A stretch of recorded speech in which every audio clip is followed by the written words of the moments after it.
Hello, this is Dr. Bates, and we're talking about Chapter 18, Applications of Immunology. We're going to be talking about vaccines in this presentation.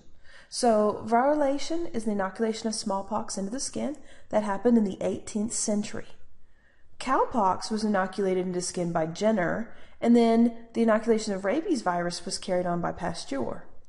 The term vaccination was developed by Pasteur, where vacca meant cow. And we've talked a little bit about that at the beginning of the semester.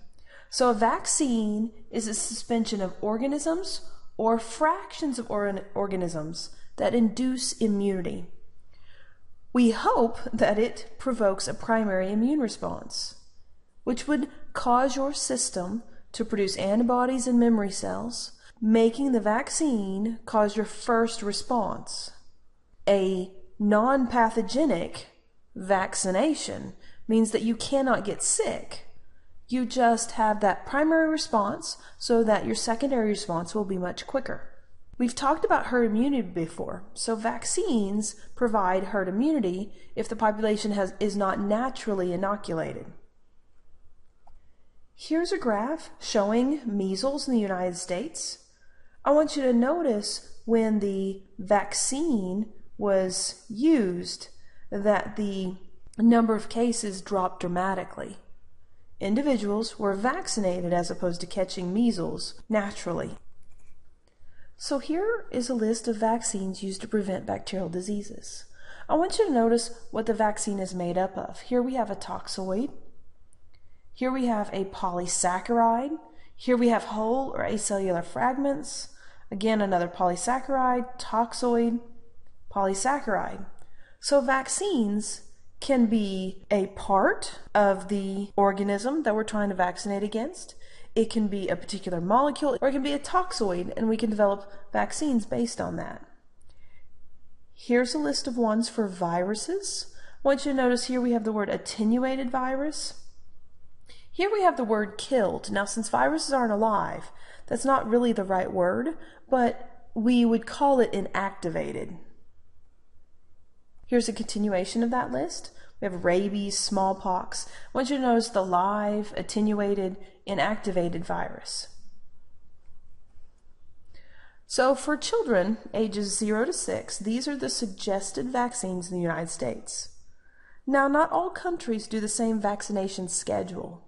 And if you're concerned about vaccinations, it would be in your best interest to lengthen out the schedule. There's no real required way to do it. There is a too early to get a vaccination, too early in which that particular vaccine will not work for that individual because the immune system is not aged enough.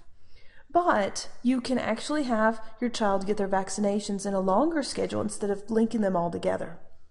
I've already mentioned these because we saw examples, but live attenuated whole agent vaccines. Live, meaning that it actually is an organism that is capable of proliferation.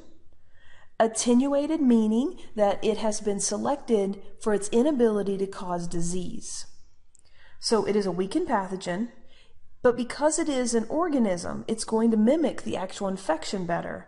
It should give us a very good response for our adaptive immunity.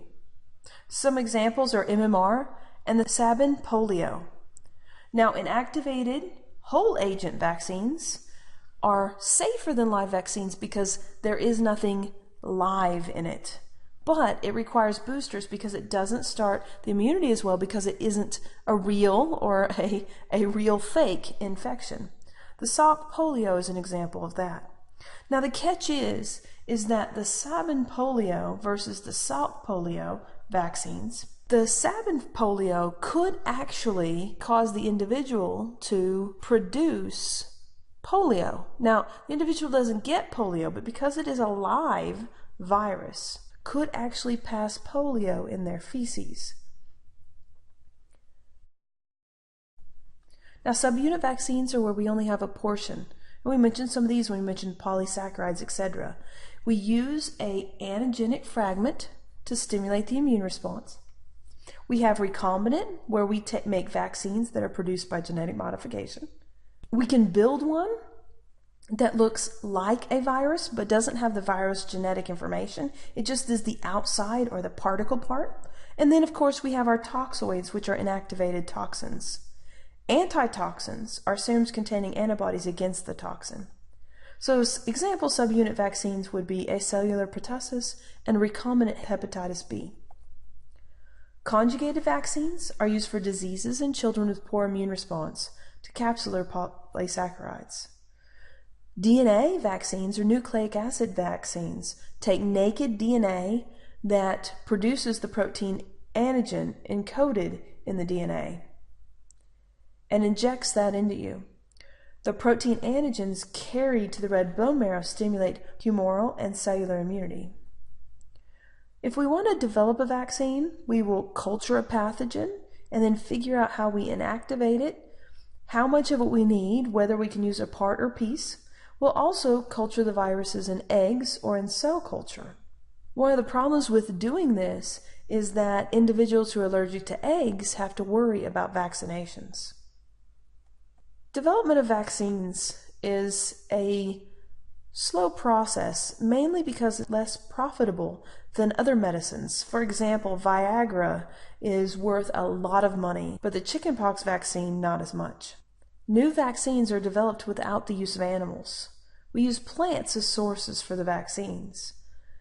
It's cleaner, you don't have the ethical issues of having animals, and you have a less likelihood of your vaccines being contaminated. We are producing more oral vaccines. That way we don't have to give a shot. It also works well in third world countries. We're looking at vaccines for chronic diseases, ways of stopping you from getting that original infection of something that we can't normally completely cure you of. We're also looking at reverse vaccinology. That's where we look at developing cellular immunity by looking at the way vaccines work. Now there is this cool thing, a nanopatch, that delivers a dry formulation of the vaccine to the skin. And then there, the APCs in your skin will engulf that and cause an immune response, and they don't require refrigeration. We also would like to do multiple combination vaccines where I give you one and you're actually vaccinated against a multitude of infections. Vaccines can cause disease. There is a risk with every vaccination. Now we add adjuvants to the vaccines to improve the way they work. The adjuvants actually help initiate the immune response. We use vaccines because it is one of the safest ways to prevent diseases in children. But like I said, vaccines can cause disease, and there's a risk, and that risk is published. There's information about that when you go to get vaccines. For every vaccine, we have a risk versus benefit. How many people will actually get sick from the vaccine and die or have a diminished life, compared to how many people would be affected if the disease was let to run rampant. So we talked about vaccines, why vaccination works, the different types of vaccines, the adjuvants, and the value of vaccines, along with the acceptable risks. Thank you very much for paying attention, and good luck.